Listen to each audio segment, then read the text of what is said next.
Boa noite a todos, sejam bem-vindas, bem-vindos a mais uma sessão de estudo da Kehilat Neshama, do Beit Midrash da Kehilat Neshama. Hoje é dia 18 de março de 2026. Vamos estudar junto com o Moré André Roemer a Parashá Vaikra. Vamos começar o terceiro livro da Torá com a honra de receber o Moré André para conduzir o nosso estudo. André, Obrigado. bem-vindo. Pode. A honra é toda minha. Baruch atah Adonai, Eloheinu melech haolam, asher kiddushanu b'mitzvotav v'tzivanu la'asok v'dibrei Torah. Amém. Ve'arev na Adonai Eloheinu et divrei Toratecha befino uvefi amcha Beit Israel ונהיה אנחנו וצאצאינו וצאצאי עמך בית ישראל כולנו יודעי שמך ולומדי תורתך לשמה ברוך אתה אדוני המלמד תורה לעמו ישראל. E, por fim, Amém. Baruch atah Adonai Eloheinu melech haolam, asher bachar banu im kol amim venatan lanu et torato, Baruch atah Adonai noten a Torá. Amém. Bom, é, todos vocês já devem ter lido essa paraxá, né? Levítico, Vaikra. Vaikra não quer dizer Levítico, mas, enfim, Levítico é o nome da Septuaginta, quando fizeram a tradução, né? Muito bem. Esse livro me levanta várias dúvidas, né? Ele está bem no centro, né? Bem no meio de todos os 5 livros. Depois nós vamos discutir, ou talvez pensar um pouco se realmente ele é anacrônico ou não. E é um livro que, por favor, eu não queria entrar em detalhes de como se faz o abate de animais hoje na modernidade, porque eu tenho medo de achar que a antiguidade era mais humana do que a modernidade. Mas vamos tentar ver o que aquele texto que parece tão longínquo, onde a gente fala naquela época, poderia servir ou poderia nos trazer alguma coisa para a nossa vida atual, a nossa realidade atual. A gente sempre pensa que a realidade antiga não era tão realidade, mas vamos ver. Então, eu vou começar usando um texto meu guia e vou devagar ao longo do texto junto com vocês. E se vocês quiserem me interromper, por favor, é importante escutar vocês. Então, vamos ver. Davi, só para dar uma relaxada antes, Sim, olha essa primeira imagem antes de entrar no texto, tá? olha, mas só que não apareceu ainda aqui. Ah, não, peraí. Agora sim, peraí, O que peraí. você está Agora sim. vendo? Uau, é um desenho técnico, é a minha aula de Destec. Dá uma lida. O que eu sou obrigado a fazer? Miro construtora, reservatório de água pluvial, alguma coisa de mikve. Olha a mikve aqui em cima. Oh, tem uma mikve. Vai. Isso é só para relaxar, tá? Quem quiser entrar na Mix pode entrar. Não, não Tá aparece bom, nessa paraxá, tá? tá bom. Agora vamos começar a paraxá. É, bom, vamos lá. Impressões sobre Vaikra, a complexidade do ser, a evolução. É, primeira impressão. O parágrafo se inicia com um aleph menor na primeira palavra, Vaikra, e chamou. E aí é interessante que para poder ser chamado é necessária a postura de um homem, um aleph. O aleph é uma figurinha, é uma letra que, se vocês olharem, é muito parecido com um homem. Aliás, Adam também começa com aleph, né? Espero que sim. E para poder ser chamado é necessária a postura de um homem menor, sem arrogância. Somos chamados para quê? Uma profissão, uma missão, um relacionamento, chamados a nos vermos como somos na realidade. O simbolismo das entranhas do sacrifício significa alguma coisa? Somos chamados para uma tarefa, uma comunidade, para uma família, para atos grandiosos, para ser generoso, para ser famoso, para uma tarefa impossível, para o amor, para sermos um pouco menores. A menção sobre oferendas, que veremos adiante, de gado, de agricultura, etc., nos parece oriundas de uma sociedade nômade, pagando pelo deserto, ou já parece uma sociedade já assentada em terras que produzem as oferendas? Vaikra teria sido introduzido na época do templo? Parece anacrônico para um estado de deserto ou de errância. Alguma semelhança com ritos pagãos? O que difere o fetiche dessas oferendas com a dos outros ritos das civilizações do entorno? Estaremos transferindo a culpa para nos libertarmos dela? Isso só existiria na antiguidade ou na nossa história desenvolveria outras, ou a nossa história desenvolveria outras ferramentas de transferência? Não esqueçam o comecinho do estudo da humanidade em Bereshit, com a primeira transferência, de que a escolha, quem me levou a escolher foi a minha mulher, e a mulher, por sua vez, transfere para a serpente. É bem humano, tá? Eu não estou aqui para criticar a nossa natureza e de ter que usar o artefato da transferência, porque às vezes é insuportável não transferir. Vamos continuar um pouquinho mais. Me parece que o livro dos sacrifícios tem um chamado muito diferente dos demais livros. Me parece que contrasta com os demais rituais por nos trazer uma faceta do humano que se encontra com a extrema realidade. A realidade sem poesia, nua e crua. Uma realidade sem interpretações ou metáforas onde poderíamos fantasiar e dourar a pílula. Os detalhes do sacrifício divididos em formas ou tipos para cada pecado, para cada cidadão, cada líder, para cada papel que cada um desempenha na sociedade. É assustador quando detalha as entranhas dos animais ao separar as oferendas entre as queimadas, as de origem vegetal, quando outros tipos nos forçam a entrar nos vários reinos da vida de nosso entorno. E ao nos apercebermos a razão de estarmos entregando algo que nos é precioso, conseguimos o perdão divino, e não somente este, como o perdão de atos cometidos à sociedade e ao próximo, a justiça para cada dimensão, da ovelha até a torta de farinha. Entretanto, para ser perdoado pelo próximo, somente com o perdão e a reparação material do próximo. Isso a gente vê bem em Kippur, né?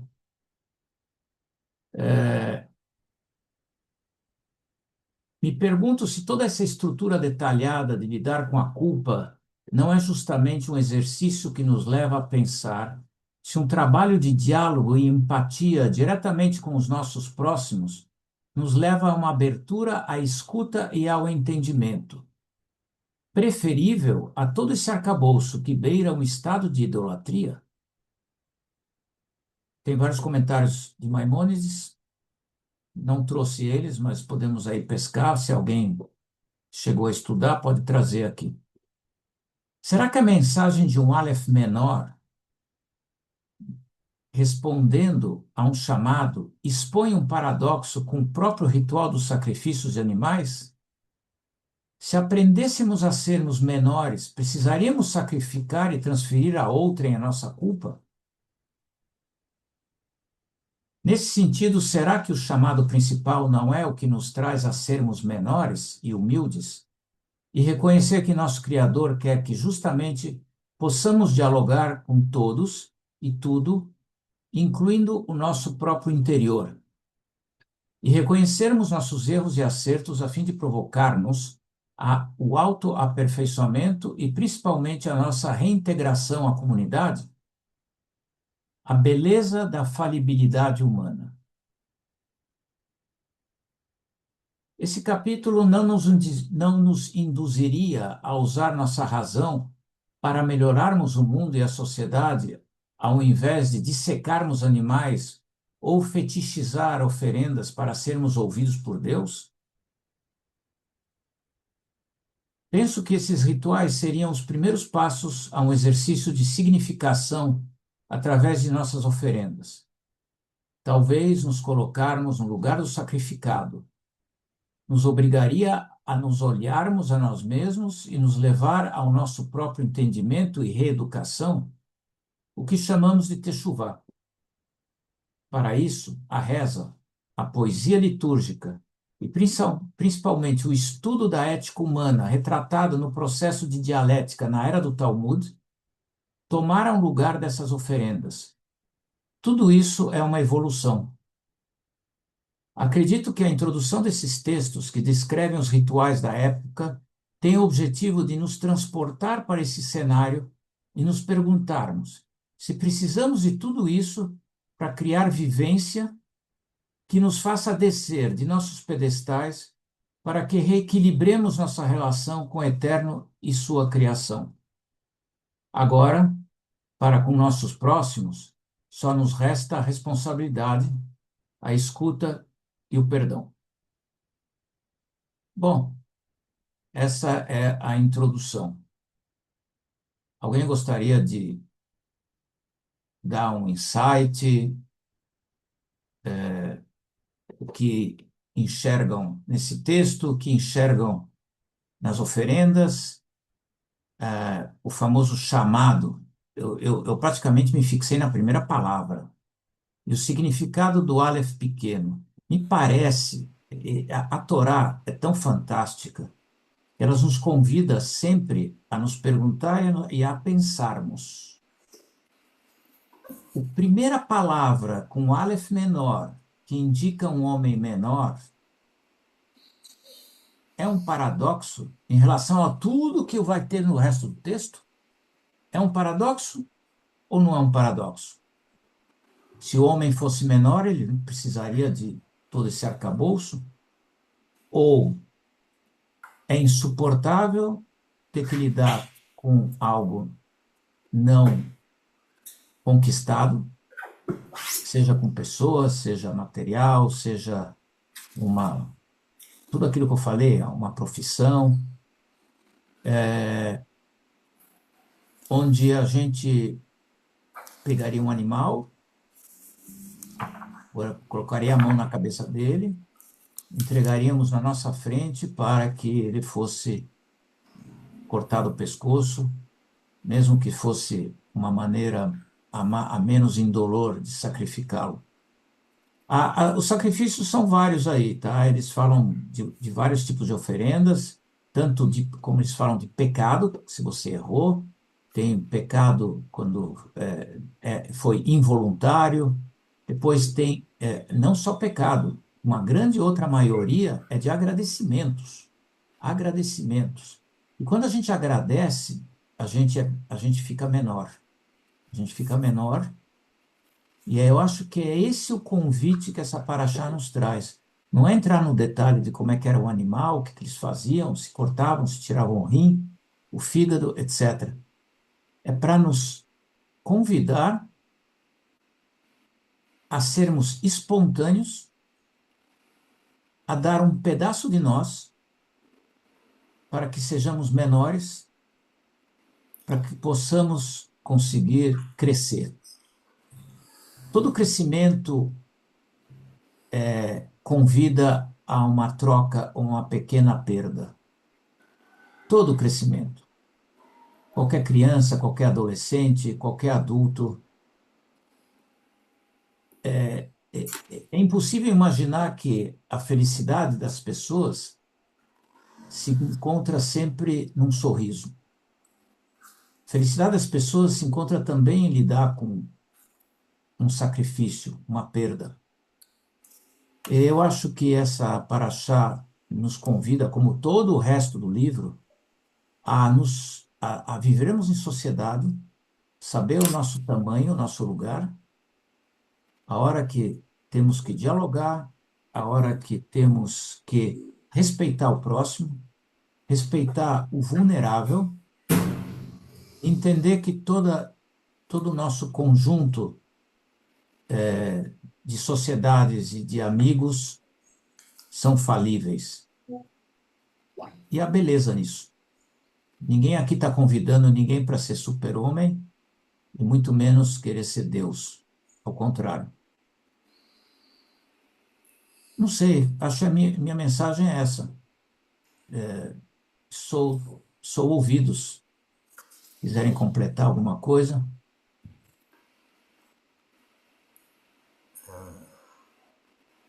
Eu Nossa, quero falar sobre fala, o Fábio. Fala, Fábio. possível convite ao homem menor.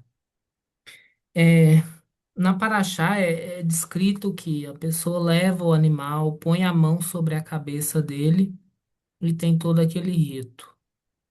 Eu entendo que a ideia de homem menor que você quis trazer aqui, André, seria de um homem mais humilde, menos altivo e talvez menos, vamos chamar, agressivo com o próximo. Não necessariamente de agressão física, mas qualquer outro tipo de agressão. Mas eu fiquei pensando enquanto você falava, qual seria talvez o tamanho ideal do homem e será que, ainda por menores que fôssemos, não teríamos mesmo assim que levar a nossa oferenda e fazer a nossa expiação naquele momento? Sem dúvida, o convite dessa paraxá primeiro, ninguém era obrigado a fazer, tá? Mais ou menos, Davi? Bom, Sim, mais ou menos. Tá, tudo bem, você pode falar que ninguém era obrigado a fazer uma oferenda de paz, enfim, né, mas quando ele era uma oferenda que ele, por algum erro cometido, sim, tecnicamente ele era obrigado. Claro que ninguém vai sim. amarrar ele e levar ele até lá, né? Mas tecnicamente ele era obrigado, enfim. Bom, você tem razão. Para viver em sociedade, você tem que ser responsável pelos seus atos de alguma Isso, nesse maneira. sentido, claro, E, nesse e, sentido. e, e eu acho importante essa expiação, porque no fim, de certa maneira, ela é pública.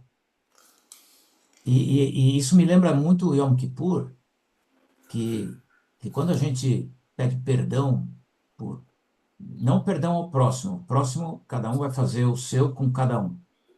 Mas quando a gente sente que temos que pedir perdão a nós mesmos, ou atos cometidos para com Deus, ou por algum tipo de diálogo agressivo ou não, o que é totalmente humano, a gente se dá conta de que é muito melhor a gente estar numa comunidade onde a gente se sente acolhido. E é interessante, isso era o ritual. O sujeito trazia na frente de todo mundo, tinha um sacerdote, e uma vez feito isso, a comunidade recebe ele de novo. Ele volta a pertencer. Isso é uma coisa incrível, porque quando você pensa na manipulação das mentes por outras religiões que precisam que incutir a culpa na sociedade ou no indivíduo para dominar a mente deles, você vê como é que funcionam todos os fascismos, nazismos e outras ditaduras e stalinismos, cuja a maior ferramenta era incutir uma culpa, para não dizer o que aconteceu na Inquisição, em o trajeto da igreja, e para não dizer o que nós ouvimos hoje de países cujo sectarismo corre solto, né? Não sei se te respondi, Fábio. Eu não sei se eu fui pela beirada, respondi a sua pergunta. Respondeu até o que eu não perguntei, que a gente tem a paraxá diária, e hoje eu estava lendo a paraxá diária e pensando, gente, mas por quê, né? Tentando refletir por que todo esse rito e toda essa coisa aí. Eu achei bem interessante a colocação que você fez aí, mais no sentido de ser responsável e ser menor. Então, me esclareceu bastante. Obrigado. Obrigado, eu. Pois não, Fabiane. Shalom a todos. Para mim, essa paraxá, ela foi algo bastante, como se diz? É uma coisa que parece que é a mesma todos os anos, só que sempre vem com uma lição diferente, né? Principalmente quando se tange a nós. Quando se fala do minúsculo, eu sempre imagino como nós mesmo, para nós analisarmos a nossa grandiosidade de Deus, para falar, olha, sabe aquela coisa que fala assim, me faz pequeno para que o Senhor apareça, né? Sempre louvando a Ele, não a nós, né? Que nós somos a criatura, Ele é o Criador. E aí eu fiz umas colocações aqui no que eu pude fazer, uns apontamentos aqui quando eu estava estudando durante a semana. E peguei um pouquinho do gancho da semana passada, né? Que foi sobre as oferendas e tudo. Então a gente falou muito sobre doar. E agora a gente vai falar um pouco sobre ter, né? Essa questão de ter. Por quê? Quando fazemos, é o que eu entendi, assim, se alguém quiser falar algo assim, não sei, né? Pode ser que eu esteja errada no ponto de vista.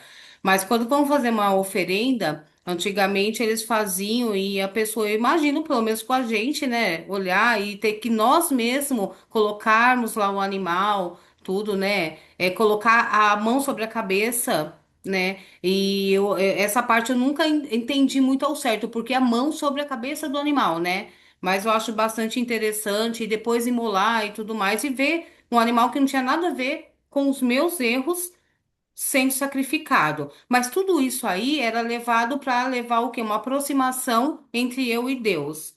E quando a gente fala em aproximação, eu estava vendo em um estudo que estava falando um pouco sobre o equilíbrio das coisas, né? O universo, ele às vezes sofre com algumas alterações, com algumas explosões, para manter uma harmonia no cosmos, né? E, por exemplo, quando a gente vai a um júri e onde tem um advogado, tem um réu, tem um autor, né? Tem toda aquela questão da defesa. Sempre um não vai sair contente de lá. Mas o juiz tenta fazer o quê? Tenta harmonizar as coisas da melhor maneira possível e da forma mais justa. Então, aqui na Terra, eu acredito que as coisas não vão ser, se for colocar hoje para o dia, nosso dia, né? Não vai ser tudo da maneira como a gente quer, principalmente quando eu cometo algum erro, seja ele brando ou não. Então, a justiça divina tem que se manifestar de alguma maneira para harmonizar. E hoje em dia a gente tem essa dádiva que não precisamos estar lá sacrificando algum animal, né? Colocando em óbito algum animal para fazer aquela oferenda. Hoje nós podemos, até me lembrei muito disso, assistindo o podcast que o Rabi fez, sobre essa questão que nós podemos vivenciar isso no dia a dia, colocar no dia a dia. O que que eu posso ser no dia a dia para melhorar essa aproximação que eu tenho de Deus?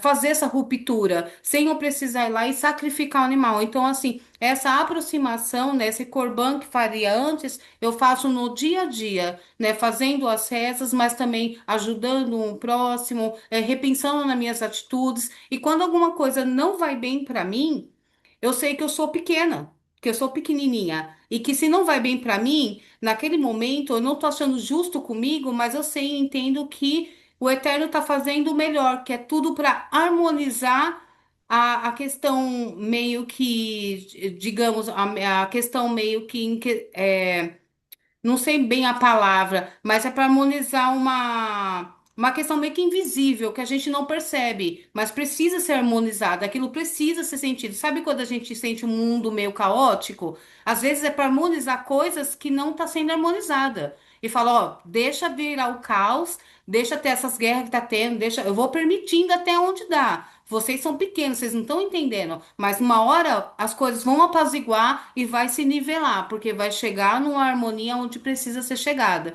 Então você vê que esse azinho, esse Aleph pequenininho, eu sempre imaginei que somos nós assistindo toda a imensidão, mas também entendendo que não precisa-se mais do sacrifício, mas nós somos sacrifícios diários em cada minuto dentro da nossa vida, como nós somos com o próximo, né, e também com Deus. É isso. Obrigado, Muito Fabiane. bom, muito bom. Só para acrescentar, em cima de algumas palavras que você falou, quando você fala sacrificar, e etc., a gente reconhece nesse menor que não é um problema ser impotente diante de alguns fatos. E para crescer, como eu já falei, e como a Paraxá principalmente fala, metaforizando um pouco a própria ideia do sacrifício do animal ou da oferenda, é dando um pedaço de nós, estou metaforizando, dando um pedaço de nós, a gente fica menor, mas é a única maneira de crescer. Eu acho que é um pouco o que você quis falar. Isso, perfeito, isso mesmo. Pois não, Ted?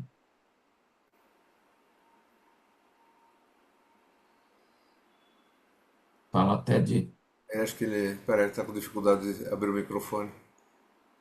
Ted, não estamos te ouvindo, tá? Você fechou a câmera em vez de abrir o microfone. Celular é mais complicado. Peraí, deixa. Agora foi, vai. Ah, não, você fechou. Fala, agora. Boa noite, Moré. Boa noite. Oi. Primeiramente, em Rivotril e Trust. Aqui não vai fazer efeito, hoje não faz efeito, então. Não, eu queria trazer, o senhor está falando, junto com a irmã que fala, me esqueci o nome dela, eu me lembrei de uma passagem em Beit Divrei Hayamim, 7,14, que fala assim, que se o meu povo, que se chama pelo meu nome, orar, se humilhar, buscar minha face, se converter de seus maus caminhos, eu verei a sua oração, perdoarei o seu pecado, sararei a sua terra. E eu vejo muito nessa questão desse Aleph menor, o que eu linko esse versículo ao nosso Shaul HaMelech, né? Que faltou esse Aleph menor quando ele sacrificou de forma precipitada, né? Fez tudo errado ao ponto de perder o direito à sucessão do trono. Ele sacrificou, ele foi, ou seja, ao mesmo tempo que ele foi grande, ele no sacrifício ele demonstrou a falta desse Aleph menor, que é a obediência, o coração contrito e quebrantado, conforme está lá no livro de Beit Divrei Hayamim. É mais ou menos isso, não sei se eu entendi o que eu quero falar. Faltou isso em Shaul, isso não falta Sim. na gente. E com todos esses ritos, com todos esses detalhes, com todas essas essas Falhas. normas, né? Não, Norma. com todas essas normas que eram determinadas pela Torá, nada disso torna válido se a gente não tiver um coração contrito e quebrantado, ou seja, se nós sejamos essencialmente humanos, basicamente isso. Sem dúvida, sem dúvida. Muito bom, Ted. Não esqueçam que a Torá relata a humanidade, pessoas falíveis. Aqui não tem ninguém que está acima de uma capacidade que não seja a própria humana. E é essa beleza da poesia dos versos da Torá. E para dizer que esse é só esse primeiro capítulo, é a introdução do arcabouço legal societário, que nós vamos ler daí para frente. Esse é só uma primeira simbologia de que para viver em sociedade você tem que abdicar e ser um pouco menor e perder um pedacinho de você. É uns pequenos sacrifícios, senão você não vive em sociedade. Mas olha a maneira, a beleza como eles trazem isso, claro, de uma maneira que parece muito violenta, mas se você interpretar isso de outra maneira, você vê que é toda uma porta que se abre ao entendimento do que é viver em sociedade, que nós vamos ver isso nos próximos capítulos. Pois não, Maria José? Olá, boa noite a todos. Shalom, shalom. Prazer estar nesse shiur tão grande de conteúdos e de conhecimentos também. Eu gostaria de fazer uma reflexão sociológica, mas também é uma pergunta. É os dois juntinhos, assim, tanto para o Morê como o Rabino possa também esclarecer alguma coisa sobre o que eu vou dizer. Essa discussão sobre os corbanotes, não é? Todo o rito que haviam nos dois primeiros templos é bem debatido no mundo atual, né? Na nossa contemporaneidade, em virtude também de alguns valores, né? De natureza ecológica, de natureza econômica, política e cultural que foram se metamorfoseando ao longo das gerações, especificamente dentro do povo judeu. Então, eu penso, sociologicamente, não é uma reflexão de repertório de literatura judaica, mas do meu repertório mais das ciências humanas, que para aquele momento, não é, como se diz, não é, Hashem faz tudo para o bem.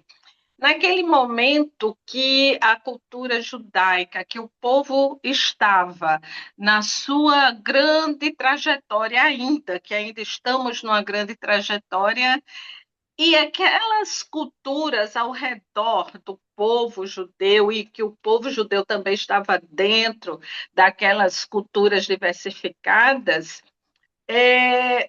os deuses e as deidades dos outros povos se reuniam muito em cima de determinados padrões de mostrar o seu poder para outras culturas. Aí eu penso assim, me entendam, eu penso assim, a Hashem disse, olha, se a gente não mostrar quem realmente nós somos, nosso povo também pode até ser, digamos, perseguido mais ainda, prejudicado mais ainda. Então, a questão do templo, a questão do que se fazia lá, que chegava aos ouvidos também dos outros povos, é como se fosse uma colocação também de respeito e de grandiosidade. Não achei. É, Deus me entenda, que o povo também teria um certo respeito. Não que Deus precisasse desse respeito, mas era como se fosse o contexto cultural daquele tempo, daquele momento. Eu gostaria se pudesse comentar um pouquinho sobre isso. Eu Olha, agradeço. vou comentar. Se eu sair na tangente, você me corrige, tá? É o seguinte, sobre a era dos dois tempos, não tenha dúvida de que a gente queria ser igual aos outros, tá? Não tenha dúvida, porque todos os outros povos precisavam ter um lugar físico de pedra, com quatro paredes, ou com teto, ou sem teto, para se reunir para glorificar uma entidade superior, divina, certo? Então, é evidente que a construção do primeiro e do segundo, e evidentemente sob reinados, é uma maneira de querer nos igualar aos outros e talvez, exatamente como você falou, mostrar que também somos assim. Também, a palavra também. Você está certa. Tanto é que existiu não sei se era um midrash ou se foi uma discussão de um profeta com o outro, eu não me lembro, Davi, você talvez conheça bem os detalhes. Existiu um aconselhamento que aconteceu, eu acho que era dos anciões para com o povo, ou a massa principalmente, Não vamos tirar a massa das questões, tá? Como você fala, a sociedade, a massa. E nós queremos também ter um rei. Aí os anciões falam, mas para que a gente precisa ter um rei? Todos conseguem se autogovernar, se organizar. Estamos aqui são 70 opiniões, vamos discutir, fazemos a justiça o tempo todo. Por que que queremos ter um rei? E a massa responde: queremos ser igual aos outros, queremos também ter um rei. Mais tarde vem o rei, depois mais tarde vem um templo, etc. Só para você saber, uma coisa fantástica que eu vou falar que vocês vão pensar que é uma heresia, tá? Se nós não tivéssemos os templos destruídos, a gente não teria chegado até aqui hoje. Porque já entre o primeiro templo e o segundo, cujo espaço de tempo, não sei se foram 100 ou 150 anos, alguma coisa assim, já existia uma dispersão do povo judeu para uma outra forma de se organizar em sociedade, que era o judaísmo rabínico, que depois, mais tarde, levou talvez mais, uns 500 anos depois, levou a literatura rabínica que criou o Talmud, tá? Então, não pense que o templo agradava a 100% da massa. Não. A massa pensante achava que aquilo era uma reprodução do que os outros povos estavam fazendo e não aceitava isso. E começou a fundar pequenas comunidades ao redor da, do, do, do, da, da geografia lá, onde o centro era o templo, para poder ter a diversidade de pensamento Entendi. e não mais sacrificar. Isso é história, tá? Com H. Não é mais Sim. não é mais romance nem metáfora nem nada. Isso é história com H. Acho que está correto, não, Davi? Acho que é essa visão, né? Acho que sim, André. Enfim, só um minutinho, Gustavo. É, eu, eu, é, Enfim, eu tendo a olhar um pouco, como a Maria já falou, essa questão de que realmente a gente estava num contexto histórico, num momento histórico e numa geografia, né, que a gente estava envolvido com coisas muito parecidas com essa. Independente se a gente queria copiar ou não copiar, eu acho que a gente tinha necessidade de alguma maneira dessa coisa mais física, assim como a gente viu no Bezerro de Ouro há poucas semanas atrás, né? Então, eu acho que é uma questão de crescimento, né? E vai chegar o momento, né? Onde a gente não vai precisar mais disso e tal, né? Aliás, como Maimônides bem explicou em sua obra, né? Eh, então, é assim, eu tendo a ver, independente dos detalhes, enfim, que talvez não sejam muito agradáveis para alguns de nós, né, que não estão acostumados a ver sangue, como eu, né, que o livro de Vaikra, e, enfim, todo esse sistema, né, tem muito mais a ver com a questão de oferenda, que é o que a palavra korban tem muito mais a ver na sua raiz, né? Oferenda no sentido de aproximação, né? Presentear, do que com sacrifício. Então, nesse sentido, eu, eu, eu tendo a achar, né, que enfim, de novo, desprezando os detalhes técnicos aí, como o André falou logo no começo, né? Eu acho que é uma coisa bonita, é uma maneira bonita, naquele contexto, naquela época, da gente realmente se aproximar de Deus, né? Isso é o que estava por trás, né? Eu já ouvi de muita gente, né, que não é muito diferente do que a gente faz quando a gente vai rezar hoje em dia. Claro que a gente não faz nada dessa questão enfim, de sacrificar animais ou mesmo plantas e tal, mas a gente, de alguma maneira, está tentando se aproximar de Deus com a melhor das boas intenções, seja para, enfim, talvez como em Yom Kippur, pedir perdão por alguma coisa que a gente tenha feito não tão boa, seja para pedir uma cura, seja para agradecer, né, como vários das oferendas tinham esse objetivo, né? Então eu tendo a ver de uma maneira mais leve, né? E só para fechar, antes de eu passar a palavra para o Gustavo, vocês talvez já tenham ouvido, né? ah, que esse livro, além desse nome levítico, Vaikra, ele tem o nome de Torat Kohanim, né? Em hebraico, né? O livro dos sacerdotes. Ele tem muito a ver com pureza, né? Então o sacerdote tinha que estar puro no sentido espiritual para poder realizar todas as oferendas e tal. E por conta dessa questão da pureza, né, ele está associado a crianças, né? Então as crianças pequenas, né, quando começam, claro, a ter condições de estudar a Torá, a indicação é de que elas comecem a estudar, não por Bereshit, que seria o óbvio, né, a criação do mundo, homem, mulher, tal, tal, É. tal, mas comecem a estudar por esse livro. Eu não sei o que passa na cabeça das crianças nessa hora, não posso responder, porque eu não comecei por aí. Eu lembro que o meu primeiro Tanakh começava, acho que com Bereshit. Mas enfim, essa a tradição é que as crianças comecem a estudar por Bereshit, porque as crianças são puras e esse livro trata de pureza, enfim. Então, enfim, não sei se é uma boa explicação, mas é a explicação, pelo menos oficial, para isso. Então, essa questão da pureza aí é uma coisa para a gente, enfim, ter em mente.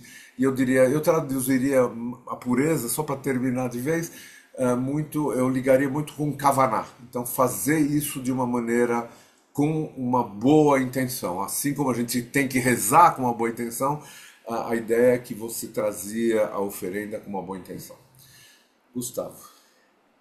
Betodá, Rabino e o Morê. Betodá. Imagina, Maria José. Não concordando aí com o que a Maria José trouxe o André complementou, exatamente foi isso que o André falou sobre essa época, e era a época de Samuel. Então foi a época do rei Saul que o Ted até comentou também.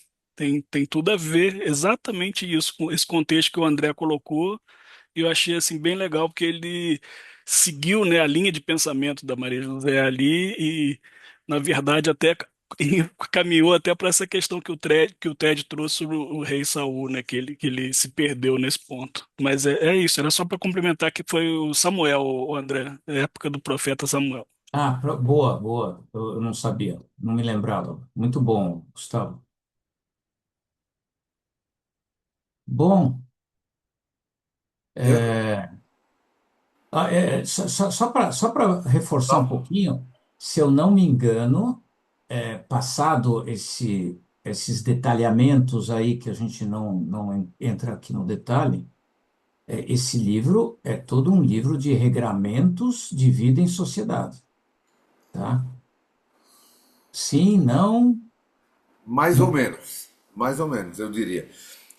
Claro que tem ali no meio você vai encontrar algumas coisas que têm a ver com isso, mas de uma maneira geral, eu enxergo assim, que até agora, principalmente o que a gente viu em vários trechos de Êxodo, né, Mishpatim, por exemplo, né, ou mesmo nos Dez Mandamentos, entrou e tal, é verdade, sim. tinha bastante. Claro, tem uma Tinha mistura, bastante. mas tinha Tinha, muita coisa que era relação homem-homem, né? O que você pode sim. fazer, o que você não pode fazer, como você deve se comportar, etc, etc.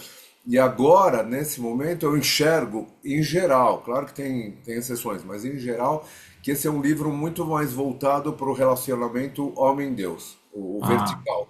E tá. Êxodo está mais no horizontal. Êxodo, Bereshit também, eventualmente algumas coisas, está muito mais no relacionamento entre seres humanos.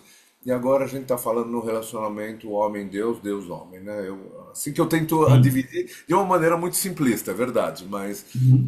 tentando agregar. Mas sabe a importância do que você acabou de falar, que me veio agora um reforço, uma coisa que eu falei, mas eu queria me aprofundar um pouco mais. Como é que nós lidamos com a culpa?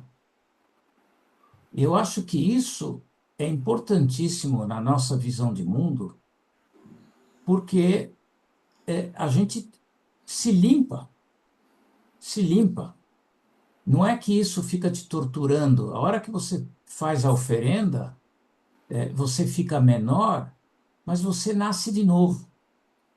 Eu acho que essa mensagem, no caso, sem usar os animais, mas do Aleph menor, do convite, eu estou te chamando para poder estar com você. Vamos, vamos ficar leves. Entende o chamado maravilhoso que tem nessa história? Que você acabou de falar, realmente, quando a gente quer conversar com Deus, é porque temos um problema totalmente só nosso.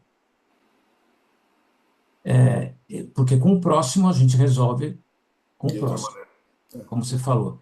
Mas a questão dos sacrifícios que tem a ver como a gente transforma a culpa em algo construtivo, ou bola para frente, vamos virar a página. Desculpa, infelizmente ou felizmente, a nossa história é toda formada de vire a página, vire logo essa página. Porque se a gente tivesse que ter remorso do que fizeram durante todos os nossos 2.500 anos de história, por que estaríamos aqui? Vire a página, ofereça e vire a página. Eu só estou complementando para atualizar um pouco na nossa vida atual. Fala, Débora. Para trazer mais ainda para a vida atual, dentro do escopo do guarda-chuva do judaísmo, né, é só a gente pensar o que acontece entre Rosh Hashanah e Yom Kippur.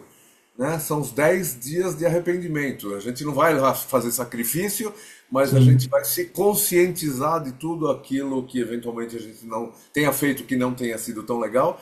E a gente tem a chance, né, de renascer, como você falou, de inaugurar um novo ciclo tirando isso. isso das costas, né? Então, o Perfeito. Colin Drake tem a ver com isso também. Então, o judaísmo se reformulou, como você falou, depois da era rabínica e tal, mas manteve esses conceitos. Esses conceitos estão presentes hoje em dia, né? Então, Não na forma de sangue, mas na forma mais, sei lá, intelectual ou sentimento, enfim, cada um vai fazer de uma maneira isso, né? Mas eles estão presentes, são os mesmos conceitos análogos, vai, não são os mesmos, mas são análogos, né? Eu o diria. que eu Rabino, acho. permite-me aqui um complementar que o senhor está falando, por favor? Pode falar, Ted. Não, é que esse shiur derruba por terra a teoria de que não há perdão sem sangue, sem sacrifício de sangue, né? Ele derruba totalmente essa teologia por terra. Mas é Sim, só a teologia judaica, não é judaico isso aí? não, não é. Não é. Não, não é a teologia judaica, é a Não, teologia tá bom, cristã. só para confirmar de onde você tirou isso, mas tá bom. Eu nunca falei isso. Não, esse estudo é sensacional, porque ele, assim, olha só, trouxe a questão do homem humilde, né, do Aleph menor, do homem humilde, a questão de que tudo isso precisa estar complementado com o coração contrito, quebrantado, voltado para Deus, uma pessoa humanizada, e por fim, até pela questão de as pessoas que não tinham condições de oferecer farinha, né, ou seja, farinha não sangra, né, até onde eu sei, não sangra, Claro. na verdade, Óleo também, É, azeite. óleo também, né? Azeite. Então, derruba essa teologia que é milenar e que é um dos pilares do antissemitismo também, né? muito bom. Sensacional. Muito bom, Sim, bem muito bom. observado. Bem É, observado.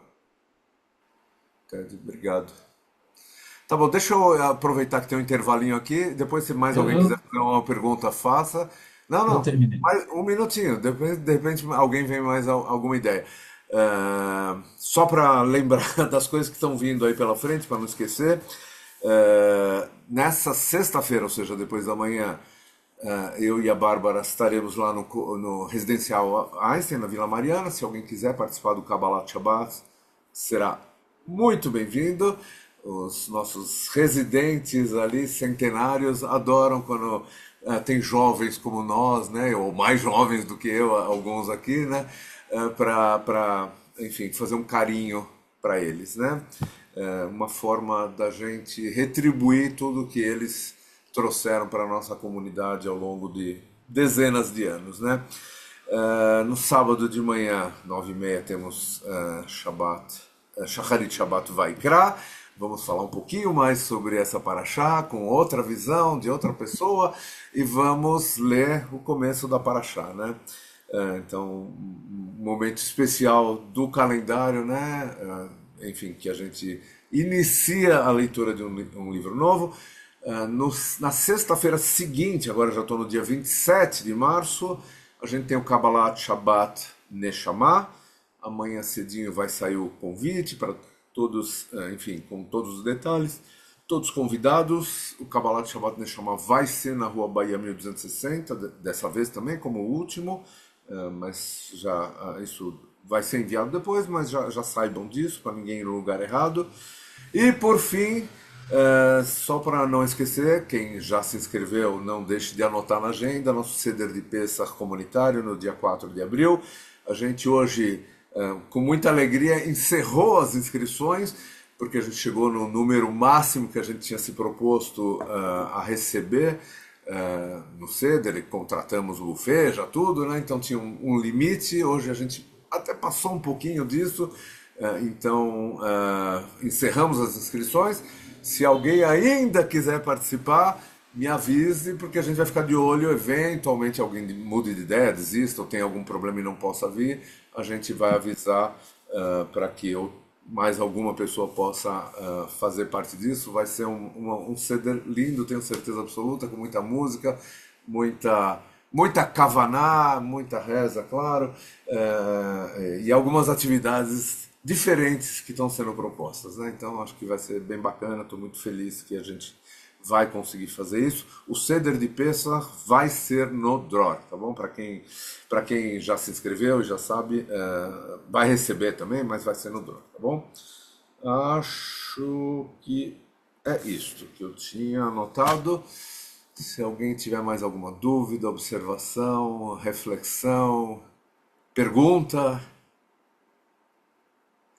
então, se não temos, eu queria agradecer mais uma vez ao André por estar com a gente Obrigado, Davi. nessa noite de quarta-feira. Sempre uma alegria poder te receber, André, ouvir um pouquinho aprender um pouquinho da sua Torá. Todos mais do que convidados para sábado, inclusive, André, estarmos Obrigado, juntos Davi. lá na Rua Bahia, e a gente, com muita kavaná, rezar e entender que isso tem a ver, de alguma maneira, com o que era feito há alguns milhares de anos, seja no Mishkan, né, ou seja nos templos, né? Só que de uma maneira muito mais contemporânea, enfim, que tem mais a ver com nós no dia de hoje, né? Super obrigado, André, e desejo boa noite para todos, Obrigado por estar com vocês.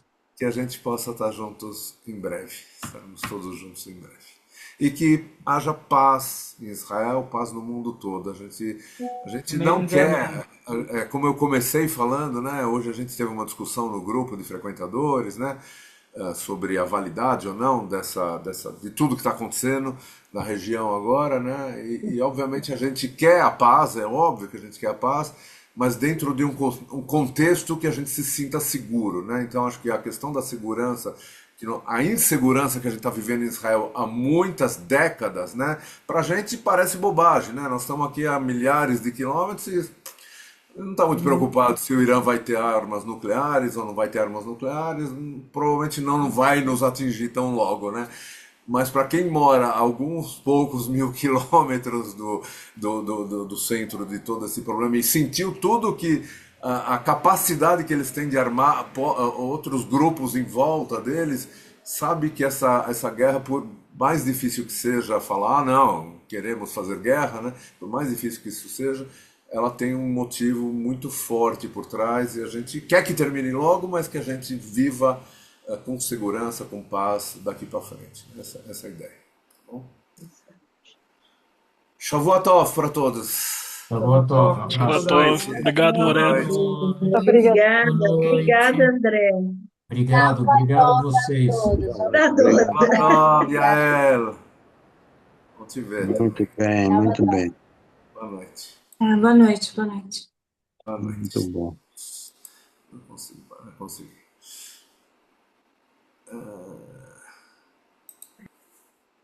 Tentando fechar aqui, mas não consigo.